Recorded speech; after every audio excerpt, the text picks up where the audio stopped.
Welcome back to my channel. If you're new here, hello, I'm Alyssa.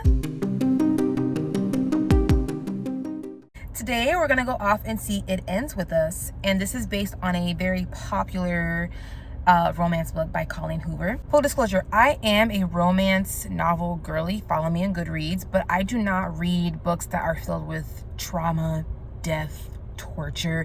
I'm not here for the torture porn. I read romance so that I could be happy and safe and joyous, and I'm going to be safe at the end. You know, that is the point of reading the lovely genre that is romance to me. That's what I'm in it for. And also some steamy scenes, let's not kid ourselves. But today I am going to go out and check this out to let you know if it's worth your time. I haven't read the book, so I will not be comparing it, and I think that's a good thing, because then I could be the person just like you out there who haven't read the book but maybe are interested to see if it's worth your time. I'll let you know if you should go out to the theater to see this or if you should stay at home and stream it, because going to the movies is expensive these days. Let's go.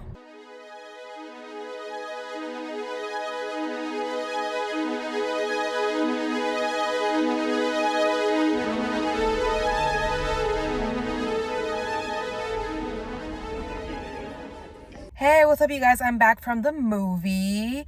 So I know this book has some sort of controversy surrounding it. I think it has suffered a lot of controversies, and the author has suffered a lot of controversies.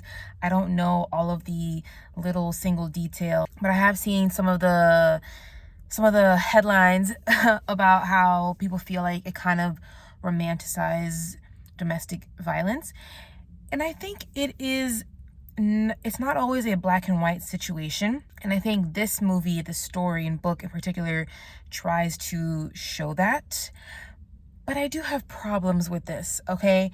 First of all, I want to talk about the positives. I think this was very well acted and very well directed. There are some scenes that kind of make it feel like it's trying to capture this really big moment in that person's life because of certain things that pop up in their lives.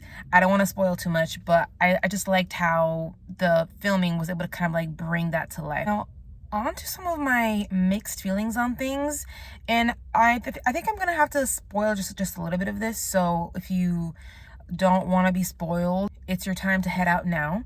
But if you don't care about spoilers, please stay. So if you've seen the trailers for this, know that Blake Lively's character meets this wonderful, dashing, very handsome man.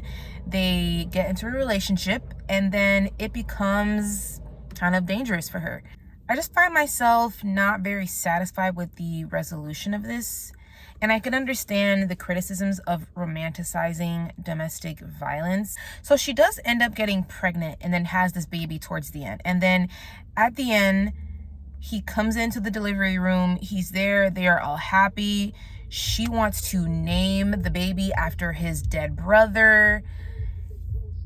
And it's like, I get that he has suffered trauma in his life, and that was a nice thing that she did for him, was to kind of honor his brother in that way.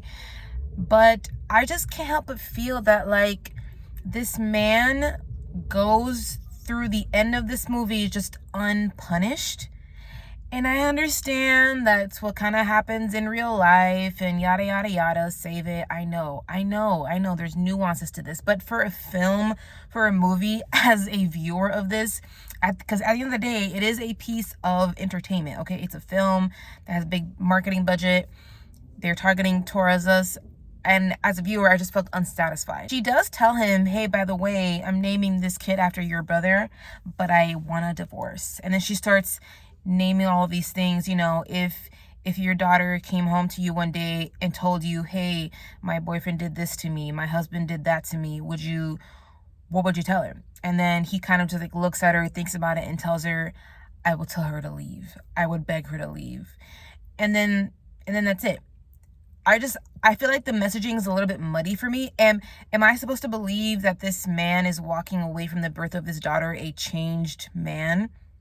I don't know. I think there's just a piece of the story missing for me. I just needed maybe more context, maybe some more story from his perspective in a way. But I get why they didn't do that, because then that can make it really feel like you're kind of sympathizing with the abuser. I don't know, you guys. This is a hard one. I did see some girlies around me crying, so I do think people will like this. There's obviously trigger warnings for domestic violence, gaslighting.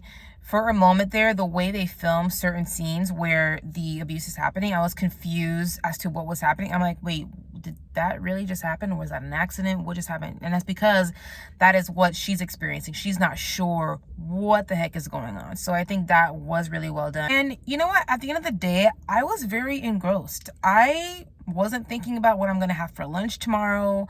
I was engrossed in the story. I wanted to follow this couple. I think what they do well is to show you how somebody would get into a relationship with somebody like that. I think it is always very easy to say, well, you know, she's out of her mind. How can she even get involved with him? Or why can't she just leave? But, you know, people out there, they meet somebody, they feel like they met somebody that they can talk to, somebody that understands them, somebody that's very charming and they have chemistry. And that's how you can fall into that. And people are also, once they have your heart and mind, you're easier to manipulate. And I think, you know, it's just about having a bit more of understanding and empathy for how somebody can get into that situation. But ultimately, just the way that it's resolved and how it's dealt with didn't work for me. And I am curious to know what you guys think once you watch this. Let me know down in the comments if you've read the book, if you liked it, or if you have problems with it. I think I'm going to go on Goodreads and check out more of the comments. I will ultimately give this movie a 3 out of 5 because at the end of the day, I think it was well acted, it was well shot, but I do think the messaging of the film just gets a little bit too muddy. It's too muddy and I just was unsatisfied as a viewer. So there you go. Thank you guys so much for joining me for another adventure at the movies, and I'll catch you guys next time.